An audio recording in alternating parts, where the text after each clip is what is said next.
stress and more success. We all strive for that, right? Sure. But striking the balance can be a challenge, and a lot of people end up getting burned out. They sure do, but there are some tips and strategies that you can use right now to stop that burnout before it starts. Danielle in studio with more. Hey, Danielle. Hey, how are you guys? Hope Great. you're not stressed or burned out. If you are, we've got some tips, Bob and Amy. You know, sometimes we don't even realize that burnout is even coming until it hits us like a ton of bricks, right? And high stress can weaken the immune system. It can cause your body just to completely shut down.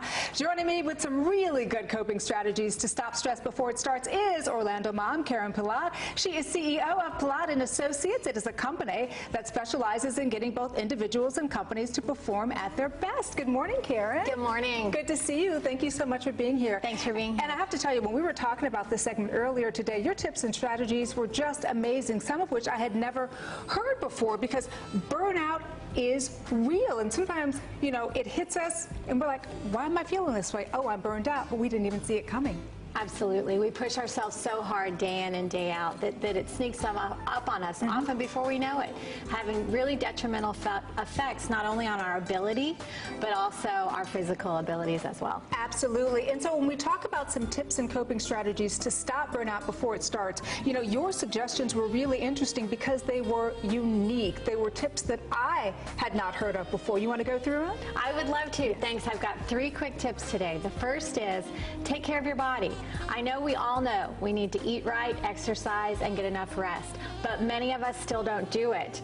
Unfortunately, the negative impact it has on our cognitive ability as well as our physical ability impacts us significantly. So what I want everyone to do is to remember to eat a snack every 3 hours through the day. Hours. Absolutely. Stay hydrated all day long and move. Set an alarm clock to remind yourself to move every 75 minutes through the day. I think that's amazing because it's eating every 3 hours. That's something that I think a lot of us don't do because we're on the go and moving. But you're saying by doing that, you're kind of keeping your body at an even keel. You're not getting too high or too low. You're staying in that sweet spot that you need to be in. We avoid the spikes and we allow our body to give us what we need to be consistent throughout the day.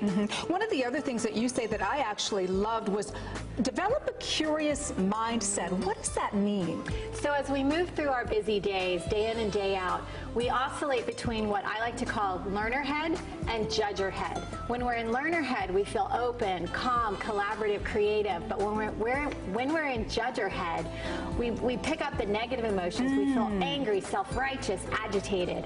When we feel that impact of judger head on our body, that's our clue to get curious. Simply asking ourselves a couple of key questions creates enough space within us to actually shift us out of judger head back into learner head and allow us to respond to our circumstances and situations in a manner that's much more creative, calm, collaborative, and wise than we ever could if we're stuck in judger head. Oh, such great advice, Karen. And one of the other things you say is know your weaknesses, which I think is really important as well. Where can people find you if they want to know more about you and what you do?